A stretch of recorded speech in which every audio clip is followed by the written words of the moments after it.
Friends, I welcome you to my channel. Before listening to this story, I will ask you to like and subscribe. It is not difficult for you, but it is pleasant for me. And we're starting. Sitting in a New York airport is not the most pleasant way to spend an evening, Max Tronder thought as he watched the boarding process for what he hoped would be his flight home to Charlotte. Max, along with his two sisters, owned a small pharmaceutical company set up by their father several decades earlier. My father developed a series of valuable but rarely used drugs that made the company profitable, but never provided much opportunity for growth. His parents passed away, and Max spent the last few days in New York negotiating the sale of the company to a large pharmaceutical concern. Max and his team of lawyers and brokers concluded the deal today and left it to the lawyers to complete the paperwork. Max hoped he would get home tonight, but it looked doubtful. The last flight of the day to Charlotte was fully booked, and it was third on the waiting list. He didn't call his wife Camille because he didn't know what to tell her. He was sitting in the bar where he could watch the gate and drinking his second gin and tonic, thinking about the deal and the money that he and his sisters would share. Something over $10 million for him, plus a well-compensated transition period with Big Pharma, meant a new lifestyle for him and Camille. Their twin girls had already gotten out of the nest, or at least were on their way. They were both college juniors at Duke, where tuition was eating him alive. But all this will change when the deal with the pharmaceutical company is closed. Meanwhile, the boarding process was coming to an end, and agents at the boarding gate were pushing the last passengers to the plane's ramp. And then a small miracle happened. The boarding sign changed, and Max saw that his name appeared on the waiting list. He threw the money on the counter, waved to the bartender who gave him a thumbs up, grabbed his briefcase and travel bag and ran to the exit. The agent at the gate handed him a boarding pass and quickly explained to him and two other passengers that a group of 4 people who had checked in remotely did not show up, so they got seats. Max ran up the plane with his new friends and as he approached the boarding gate, realized that he had received a seat in first class. A good sign, he thought. I got on a flight. I'm sitting in first class. I'm home a day earlier. Perhaps this means that the pharmaceutical deal will indeed be closed. The boarding door closed as he sat down, and the flight attendant asked if he wanted something to drink as they taxied onto the runway. He felt like he had earned another drink, so he drank more G&T and then fell asleep dreaming of a future for him and Camille with enough money to always fly first class. The jolt of landing woke him up. He eventually made it to the taxi stand to take a taxi home. He had taken his pickup truck to the airport a few days earlier, but now he was exhausted, a little drunk, and it was really too late to call Camille to come get him. They lived a few miles from Charlotte, so the taxi ride was long enough for him to fall asleep again. The driver had to wake him up when they arrived. Max paid him off, added a generous tip, and got out of the taxi a little sluggishly. It was a long, stressful day and evening. He was already thinking about snuggling into bed with Camille when the taxi pulled away and he turned back to the house.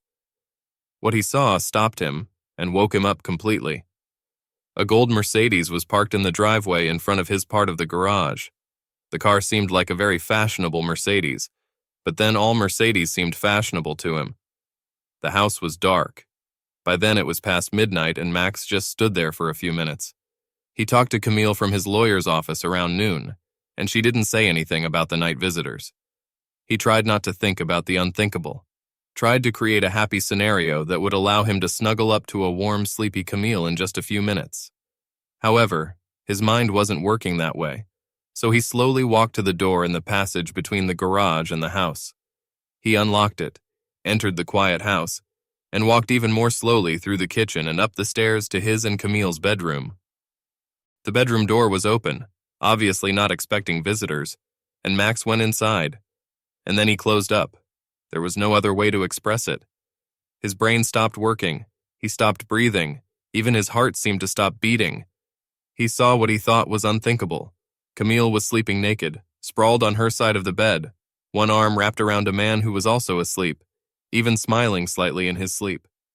Max stood there for what seemed like an eternity, but eventually his brain started working again.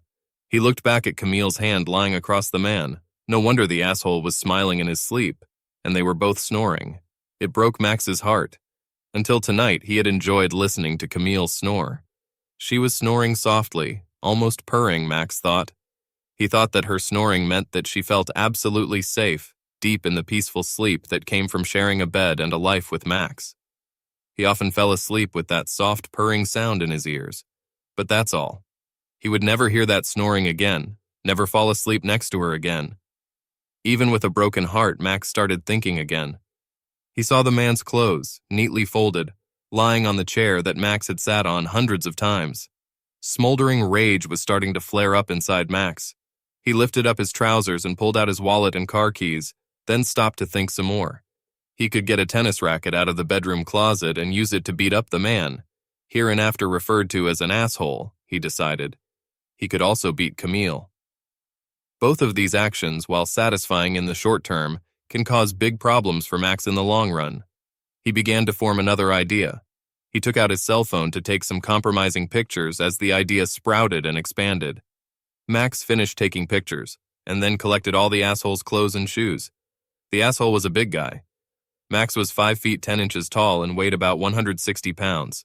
The asshole looked at least 4 or 5 inches taller and maybe 50 pounds heavier. A tennis racket may not have been a good idea even in the short term. Taking his clothes and shoes in his hands, Max took one last look at his wife, his loving, dearly loved wife, the mother of his precious daughters, and hardened his heart against the love that had nourished him for more than 20 years. He left the bedroom, still without tears, and headed back down the stairs to the outside. The keychain beeped and the doors of the Mercedes opened. Max put his briefcase and travel bag inside and slid into the driver's seat. He had never been a fan of fancy cars, but when he got into a Benz, he realized that he liked it. He figured out the controls, put the car in gear, and drove off.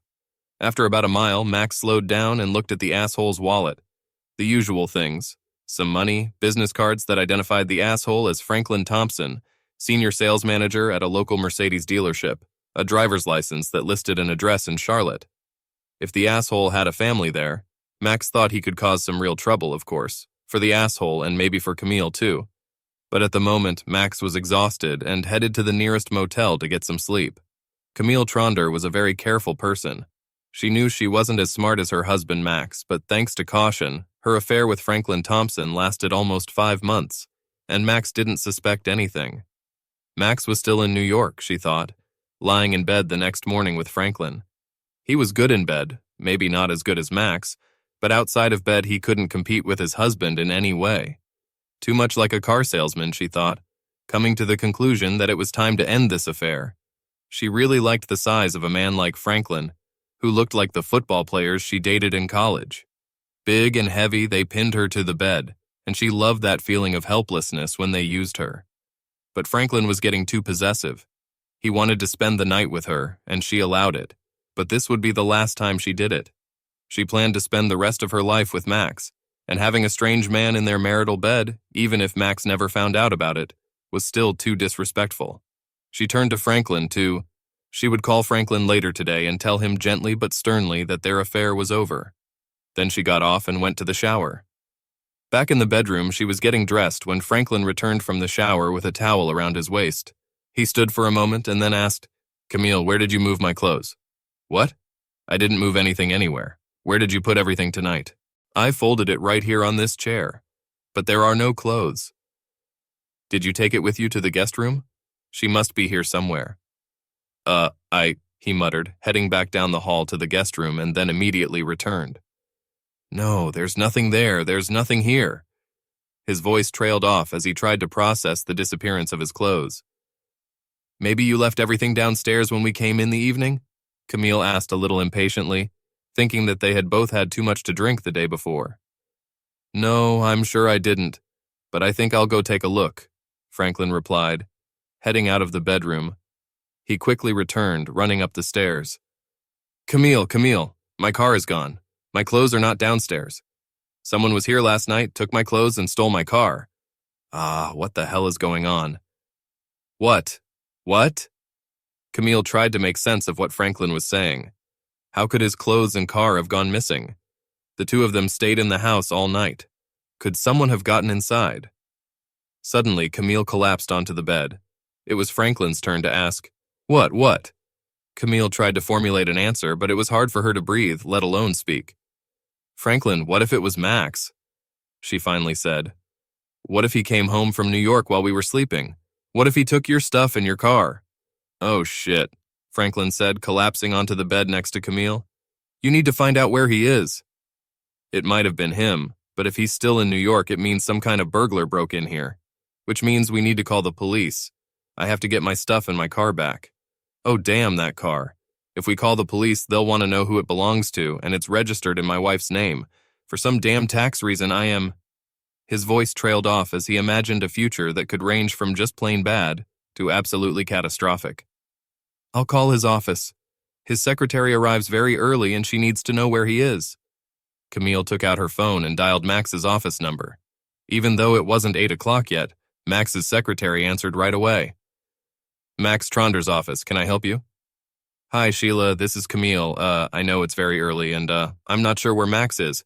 He didn't call last night, so, have you heard from him?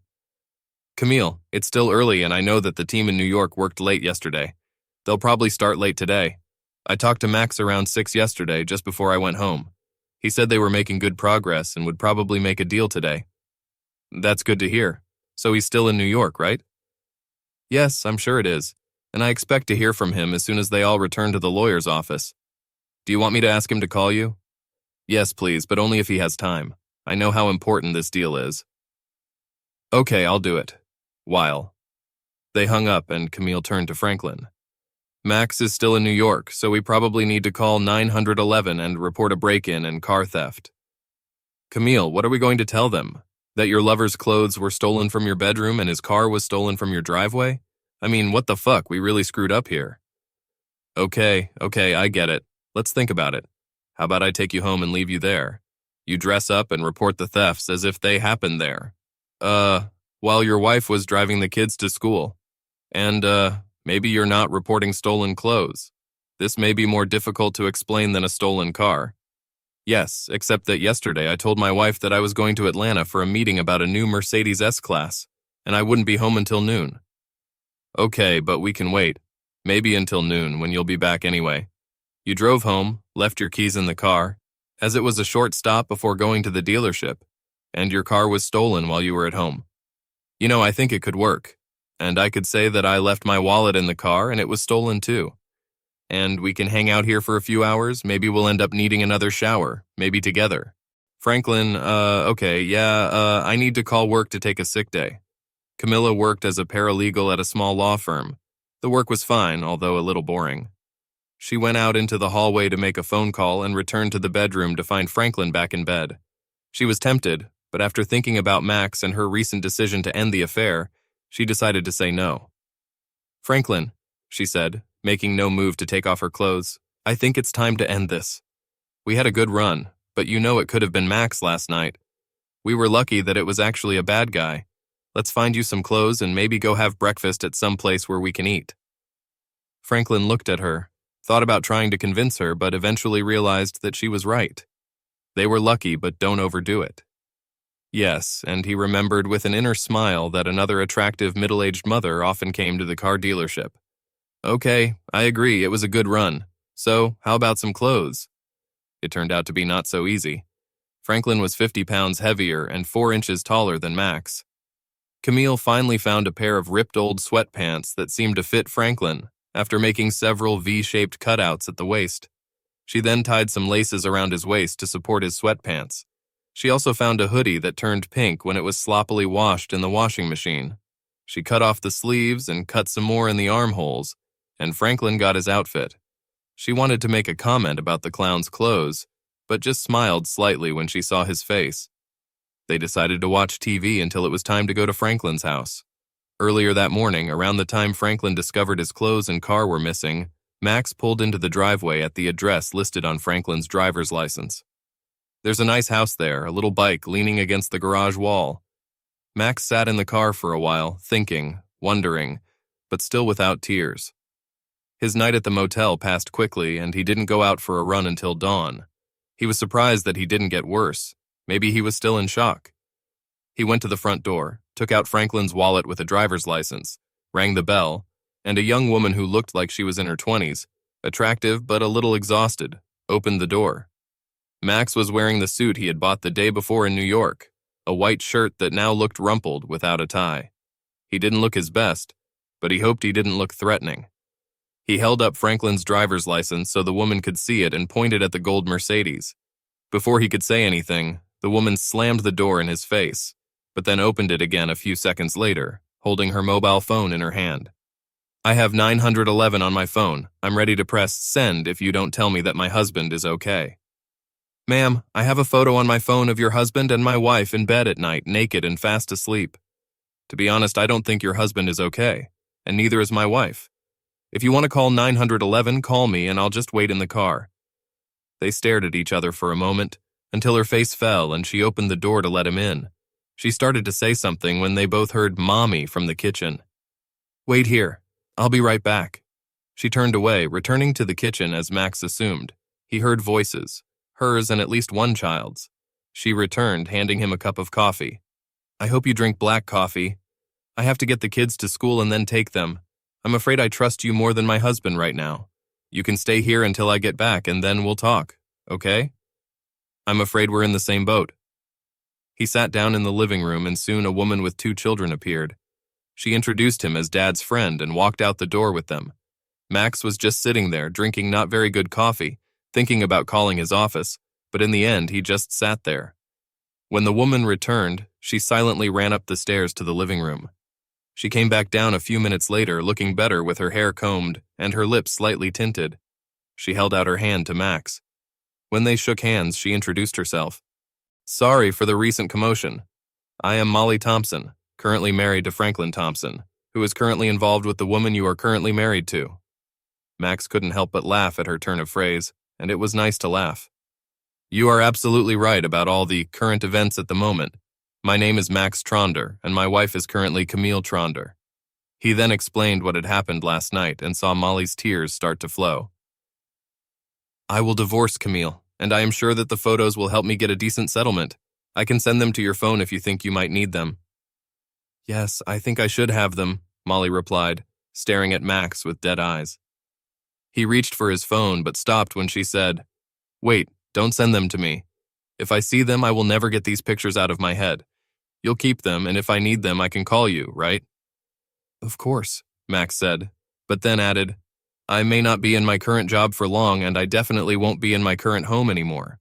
I'll give you the coordinates of my lawyer. You can always contact him if you need a photo or any help in a divorce situation. Okay, thanks, Molly said. But what should we do right now? Are you returning the car? Are you going to wait for Franklin and try to beat him up? You've seen him, he's a pretty big guy, even though he's gotten a little fat. He was supposed to be in Atlanta yesterday for some kind of car meeting and stay there overnight. He should be home this afternoon. You know, I kind of like this car, and I've never driven a Mercedes before. I think I'll keep it until someone forces me to return it. Your husband and I have to say that my name for him is asshole may have had... Molly burst out laughing, and then Max joined in. They both needed any release they could find. Actually, the car is registered in my name, Molly said. For some tax reason, I think there's more depreciation, Franklin, or should I say asshole, put it in my name since I drive more than he does. And, she paused and thought, then continued, you know, since this car belongs to me, I can issue you a driving permit, and the cops can call me to confirm if you get pulled over. Max liked the idea, but he didn't respond, as Molly was obviously still developing a plan. And one more thing, she said. There have been a lot of break-ins in our neighborhood lately. You have the keys and Franklin's clothes. If the key we're hiding in the backyard disappears when he gets here, he might try to get in. And if our security system is switched to instant alert mode, it will attract interesting attention from the police. Molly, I think I'm falling in love again. You're great. Okay, calm down. Franklin can just wait to get back until the kids and I get back from school this afternoon. But I can pick them up and go to the park for a while. Let's give him more time to get into even more trouble. Whatever happens, please let me know, especially if he really has problems with the police, and call me when you need to return the car. I don't want you to get into any trouble. It will be done. Now you need to get out of here, and so do I. Max drove off in a beautiful gold Mercedes, wondering how much the same one would cost, only in a better color. Molly gave him a permit form, and he assumed that she would take out a hidden key, turn on the alarm, and leave before the end of the day. Camille and Franklin actually drove up to Franklin's house around noon. Camille dropped him off and sped off quickly, as if trying to avoid further infection. Franklin went to his front door, hoping that it might not be locked because Molly was at home, and at the same time fearing that she might be there. Of course, it was locked, and he hurried around the house to the stone in the backyard, where they kept a spare key. But the stone was gone. "Oh shit," he muttered, looking at the back of his house, wondering if he should break in.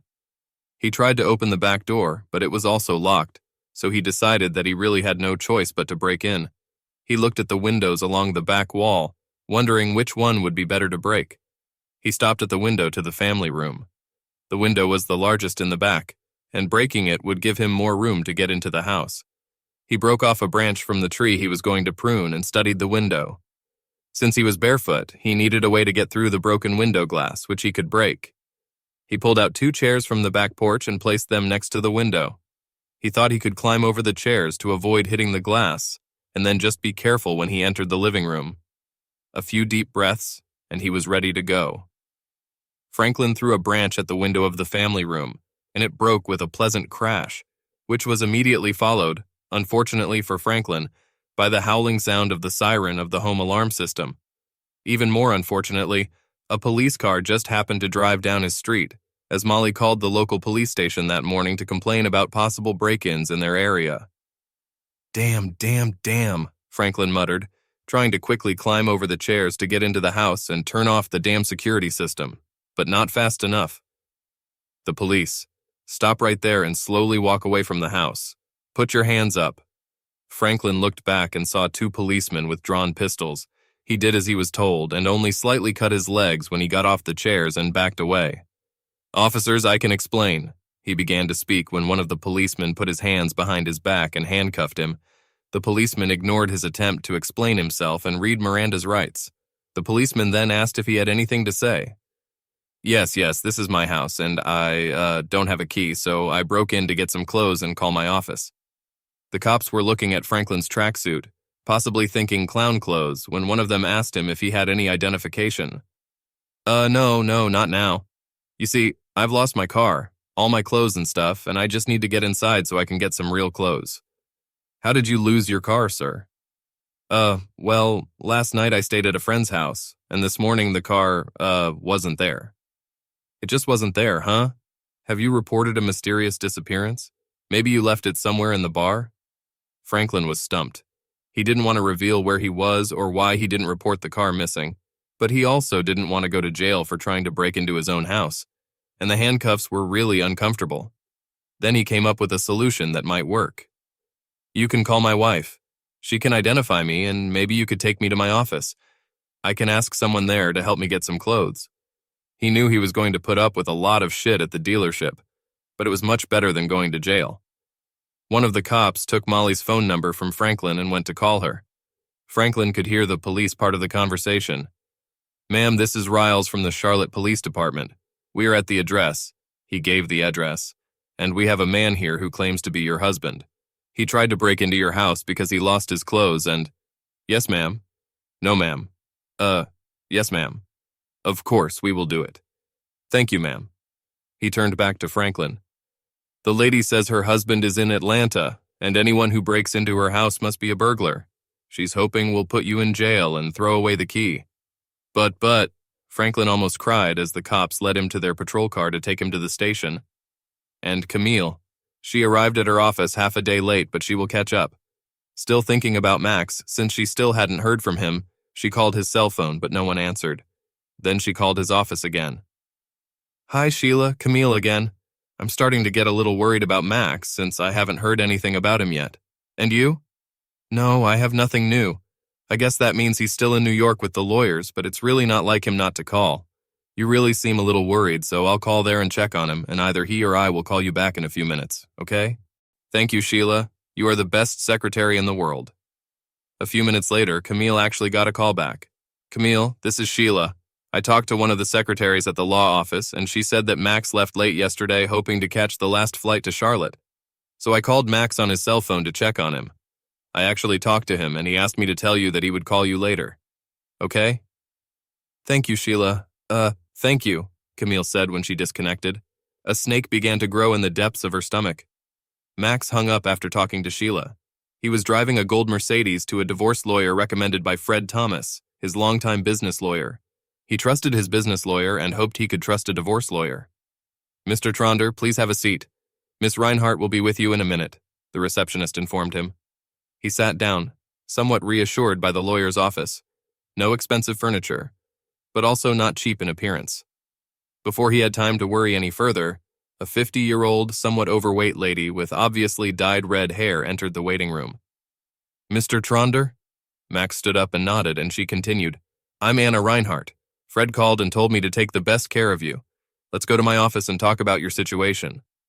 Max followed her into a pleasant but not luxurious office, took coffee from the secretary and told his story. He found a cheating wife, wanted to divorce, and also wanted to protect his assets, especially the proceeds from the sale of his company and his sister's company. He skipped the part of the story that concerned the golden Mercedes, although he suspected that Anna might find it funny. Max, is it okay if I call you that?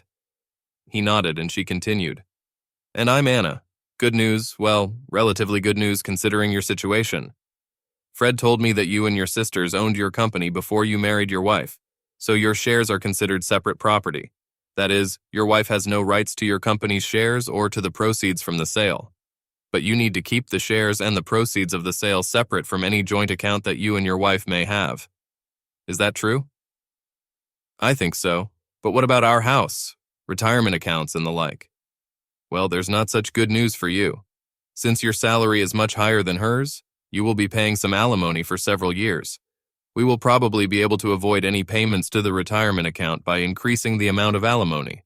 I know it's not attractive, but short-term pain avoids what's usually worse, having to share your retirement money decades into the future. And your kids are in college, so no alimony. I suppose you don't mind being on the hook for the rest of their college expenses? Yes, it fits. And the house? You and your wife have to decide what you want. You can decide to sell it and split the proceeds, or one of you can buy out part of the other based on the current estimated value. After what I saw last night, I definitely don't want this house. I don't think Camille can afford to buy my half, so I guess that means selling. Okay, I can arrange the papers this way. The divorce application is a pretty standard form, so I can prepare it for you tomorrow if you want, early so that we can hand it to her tomorrow afternoon. The proposed settlement agreement may then follow next week. God, that's pretty fast. Me. Mr. Tronder, Max, listen to me. If there is a chance for you and your wife that a consultation or just a little time could... No. No, actually, it's just a shock to me. I mean, less than 24 hours ago, I was happy. I couldn't wait to get home to my wife, share the good news about the sale of the company with her. And now I'm sitting here talking about filing for divorce. But we must move forward. I'll figure out how to handle it.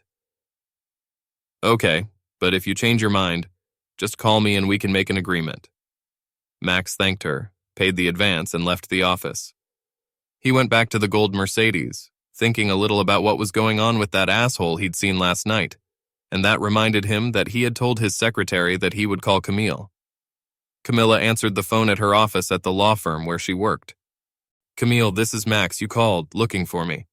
Oh, Max, thanks for calling. I missed you. Where are you? I'm here in Charlotte, Camille. When did you get back? The snake deep in her belly raised its head. Last night, Camille, I came back last night, and the snake bit me. A little harsh. Camille leaned back in her chair. She knew she had to keep this conversation going, but she could barely breathe, let alone speak. Camille, I'm hanging up now. No, Max, no, she managed to say. Please, can we meet somewhere? I need to see you and just see you for a few minutes. Max hesitated. This woman was his love, the mother of his daughters, the most important person in his life for more than 20 years. Okay, Camille, the Center Cafe is at 6. The snake bit even harder. Camille had to agree, but the Center Cafe was the place where she and Max had met a long time ago, both walking with friends. Since then, this cafe had become a special place for them, and now she was afraid of why Max had suggested it, but she had to say yes. Max, I'll see you there, and please listen. I'm sorry, and I love you. Max hung up the phone. Camilla sat and cried, and the snake bit harder and harder. Camille came to the cafe early. Max was not there yet. She ordered a glass of wine and sat there thinking about what a terrible person she was. Her first real experience was with big, strong college football players. She dabbled in high school, but it took these college football players who held her down, making her feel helpless, to use her. When Max appeared, she thought she had overcome this need to feel helpless. Max was everything she needed: strong in bed, loving, a great father to the girls, a good breadwinner. Everything except that sometimes when she was alone, when she was sure no one was watching, she thought about one of those football guys. These sessions alone would have been enough if it hadn't been for the plane ride back to Charlotte from the West Coast. Max was visiting some pharmaceutical company trying to sell a new drug, and she accompanied him for the weekend before his meeting started. Flying home on a night flight alone, she sat next to a big man, the coach of what turned out to be a local NFL team. They chatted, drank too much, and she fell asleep with her head on his shoulder. Now, thinking about that night, she knew she should have screamed, or at least pushed his hand away. But no, Camille, like a real fool, spread her legs. The flight landed and they immediately went to the nearest motel, where she made love. Feeling guilty? She didn't remember feeling guilty. This coach worked at Charlotte for only one season, and perhaps Camille would have become a faithful wife again if, before leaving, he had not introduced her to the striker from the training team. Not a star, not even a beginner, but as strong and dominant in bed as the coach was. Camilla was actually grateful when she was reassigned. After a while, the guilt finally surfaced. She wanted to remain faithful to Max and broke up with her lover. She calmed down by giving Max something she never gave to the big men who used her. Camille thought she was done with her infidelities by the time their girls left for college. She loved Max dearly, and she loved the extra time they spent together when the girls were away. But the snake slipped inside when Max did something nice for her. He told her that it was time for her to get a new car, a luxury car that she should choose. And unfortunately, she decided to go to the Mercedes dealership, where she met Franklin Thompson. He didn't sell her the Mercedes, but he pressed all the right buttons to get her into bed. And she knew it was wrong. Wrong, in part because Franklin wasn't that good in bed. He was big and strong, but what Max was doing to her was much better. And wrong again, because it was just wrong. She got away with her previous affairs, and she thought that the marriage had not suffered. But now she and Max loved each other more than ever, and she wanted to be faithful. It was the right thing to do, not make love to a big oaf. Allowing Franklin to spend the night in the marital bed was a terrible mistake, even if Max hadn't discovered them. But she had let him, and now she was afraid of the terrible price she might have to pay. "Hi, Camille."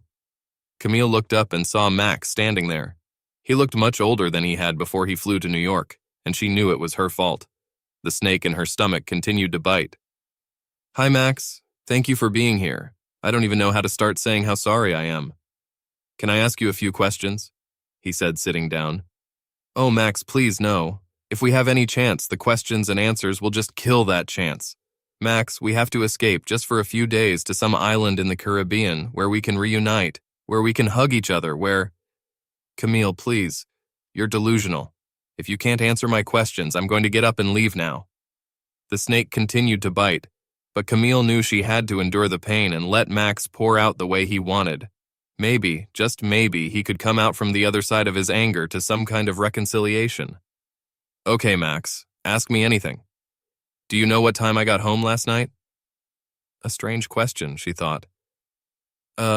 No, not really. It should have been after—" She shut up.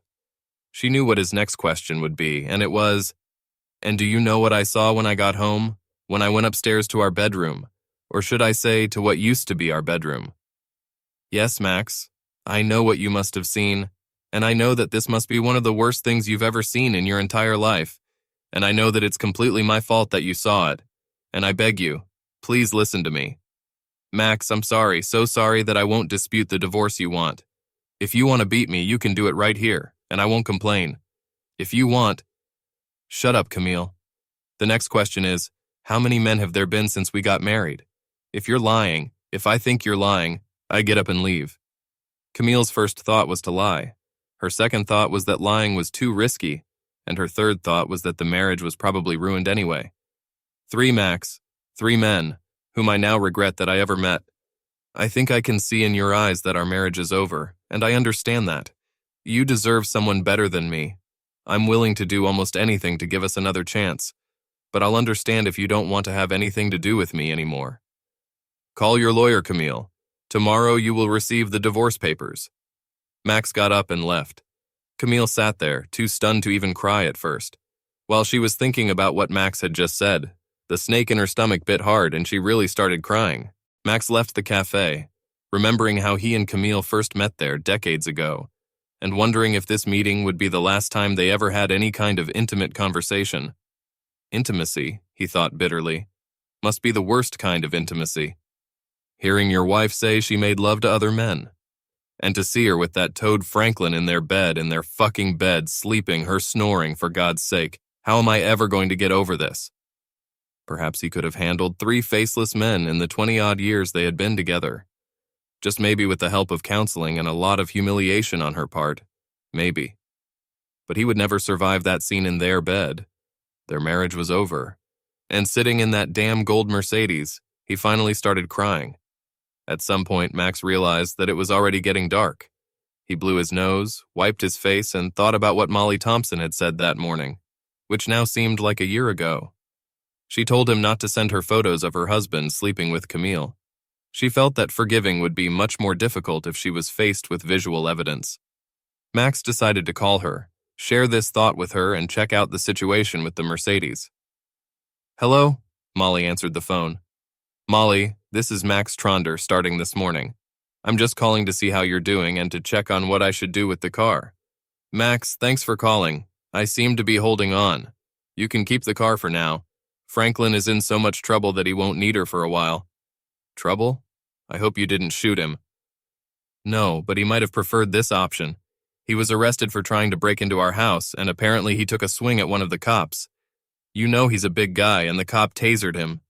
Then something happened while he was in prison. He doesn't want to talk about it, but I think maybe he was attacked by another prisoner in some way. I didn't talk to him, and in the end he had to call his brother to bail him out. And that means his whole family knows what's going on." "Wow. Molly, I can't say that I feel sorry for him, but I feel sorry for you. I really want to say that this morning you made the absolutely right decision not to look at the photos of his infidelity.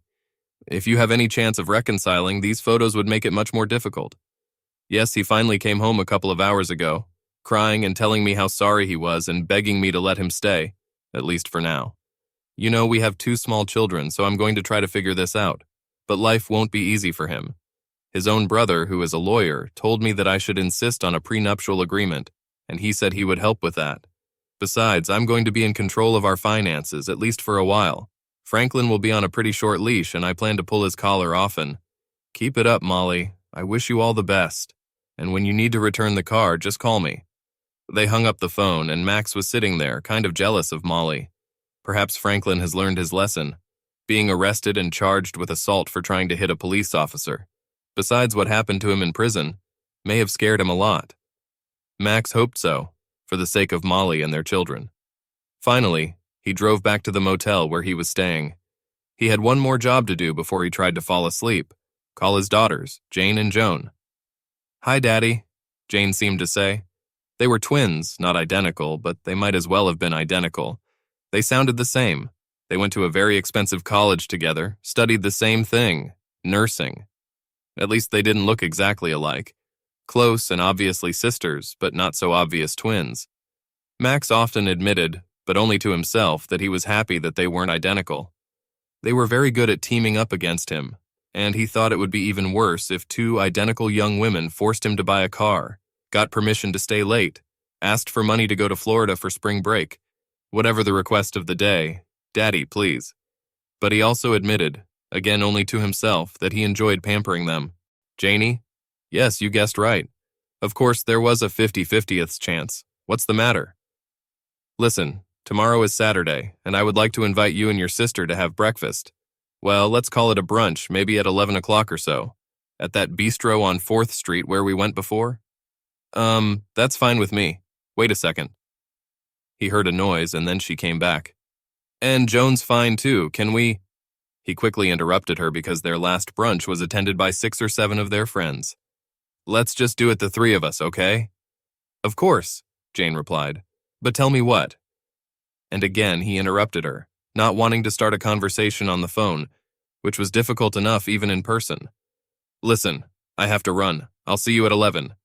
I love you, and tell your sister that I love her too. While." And he hung up the phone. He hoped she wouldn't call Camille, but he couldn't tell her that.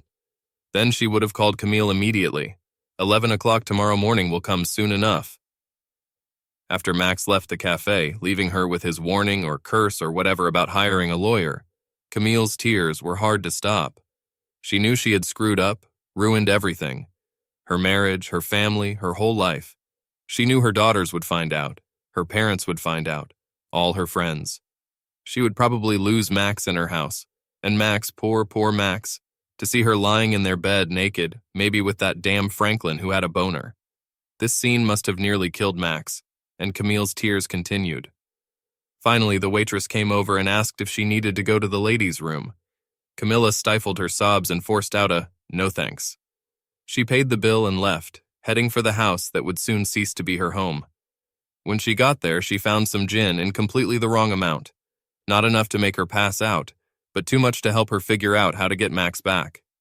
After she drank it all, it helped her fall asleep, hoping for some miracle that would bring Max back to her. Max was sitting in the bistro at 11 o'clock the next morning when his daughters came in. Early in the morning, he reviewed and approved the draft divorce application and then drove 2 hours from Charlotte, using that time to figure out how and what to say to Jane and Joan. But first, everything is as usual. Hugs and kisses. How are things at school? How are things at work?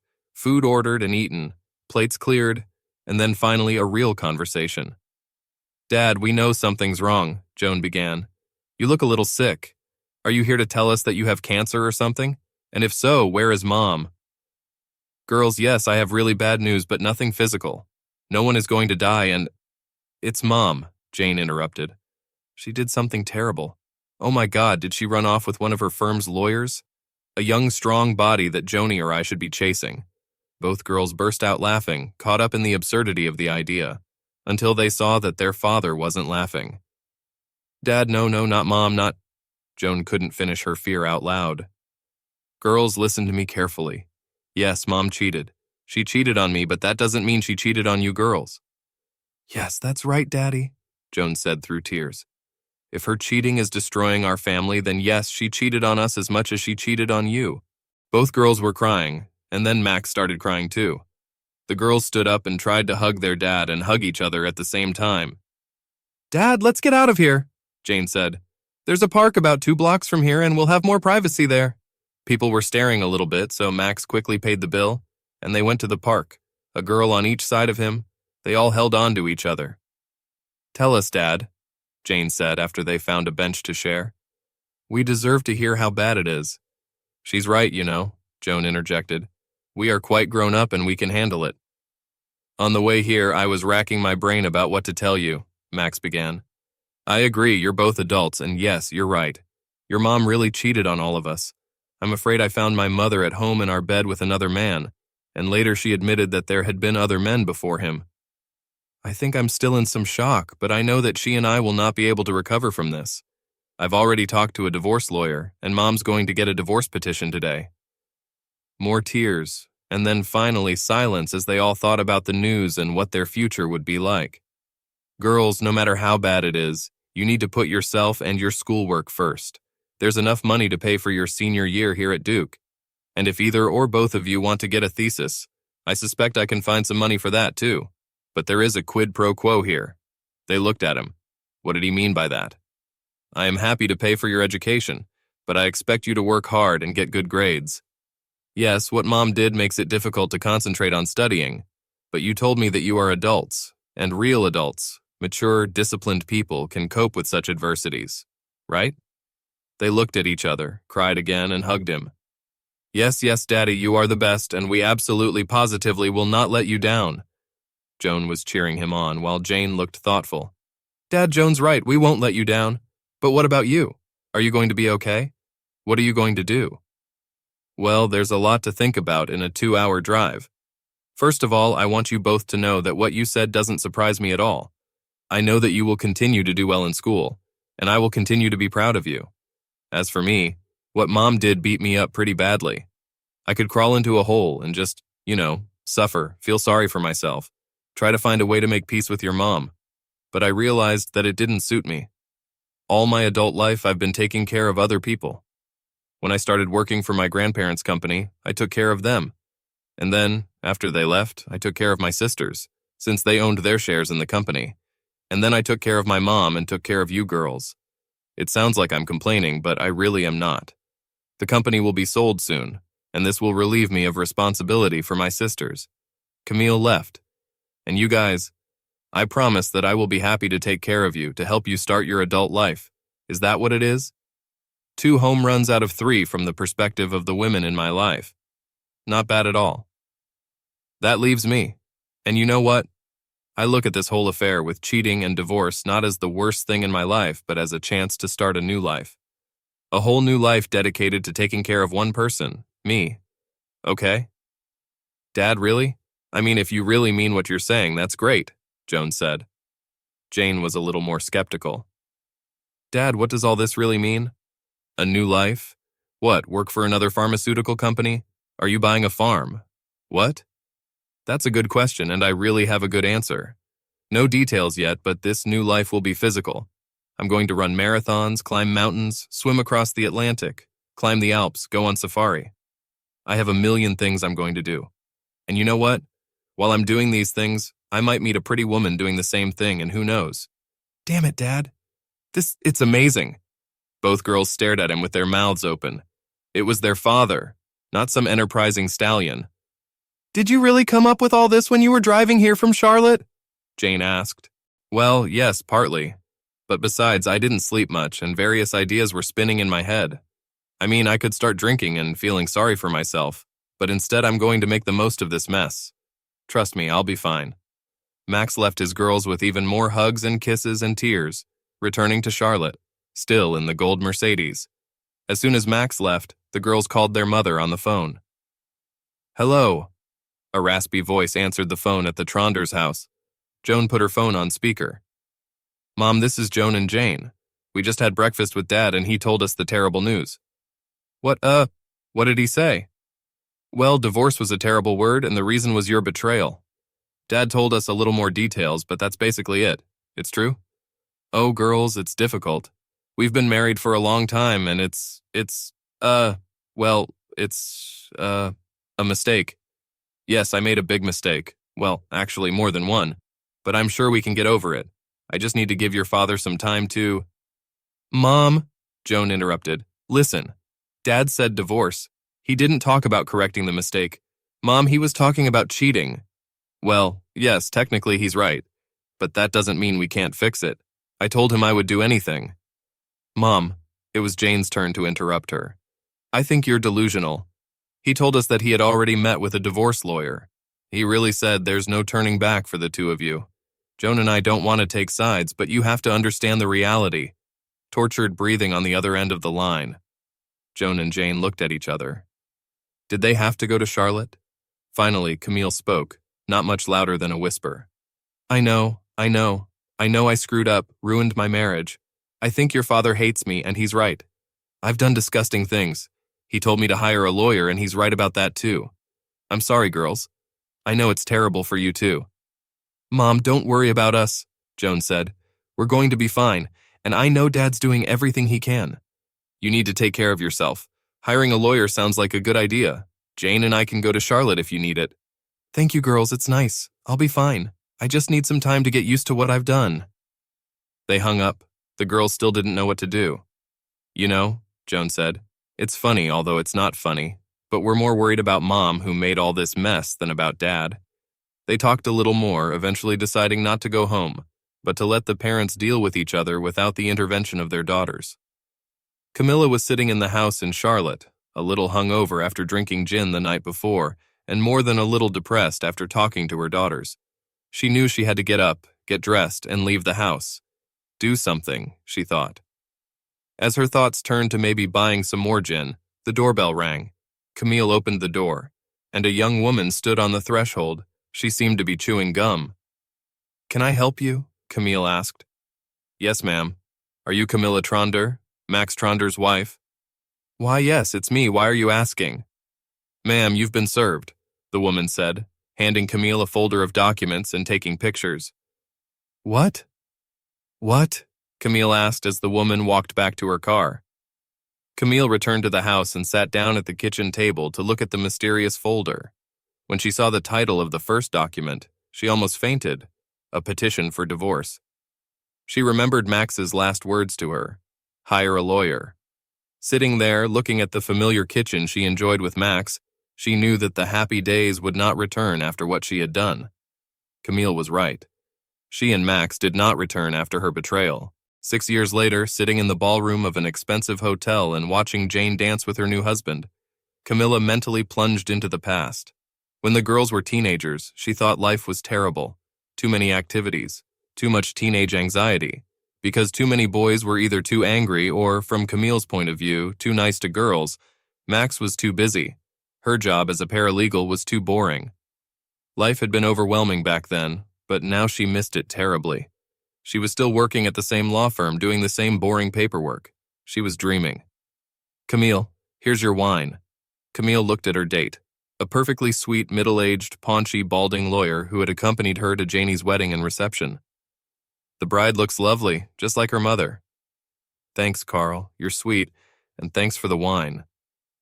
He was a nice man, and she could imagine marrying him if he was interested, but he definitely wasn't Max. She couldn't help but look across the room at Max. Max had just returned from a climbing trip to Nepal, and Camille thought he looked like one of those bronze statues of a Greek god, tanned, incredibly fit, even more handsome than she remembered. Right now he was smiling and laughing with Joan and her boyfriend, holding hands with a woman who was beautiful and as fit as Max. Joan told her that Max met this woman during another mountaineering trip, somewhere in South America, and they traveled, sailed, and climbed together for several months. Camille was sick of the thought of it. "Camille!" Carl was trying to get her attention. "Yes, Carl?" "Camille, I think we should leave. You've fulfilled your duties as a mother of the bride, and the fact that you're staying here drooling over your ex-husband doesn't do you any good, and I dare say it's not very good for the relationship that we have with you. Carl, you're sweet and you're absolutely right. Let me go say goodbye to my daughters and we'll get out of here." Camilla hugged and kissed her daughters, wished the newlyweds all the best, and, no matter how hard it was for her, ignored Max and his too pretty girlfriend. Max actually saw Camille as she was leaving the hall and felt a slight pang of sadness for their old times together. As he watched her, Joan asked him a question. "I'm sorry, Joni, what were you saying?" "Daddy, do you remember that weird-looking gold Mercedes you were driving when you, Jane, and I were having breakfast that morning when you came to visit us at Duke?" "What happened to that car?" "Oh, Joni, it's a whole story that I won't bore you with. I'll just say that I borrowed this weird gold Mercedes from a friend and eventually returned it to her. I think she sold it. It was a really unlucky car." And Max turned to his girlfriend to talk about their next hike in the mountains.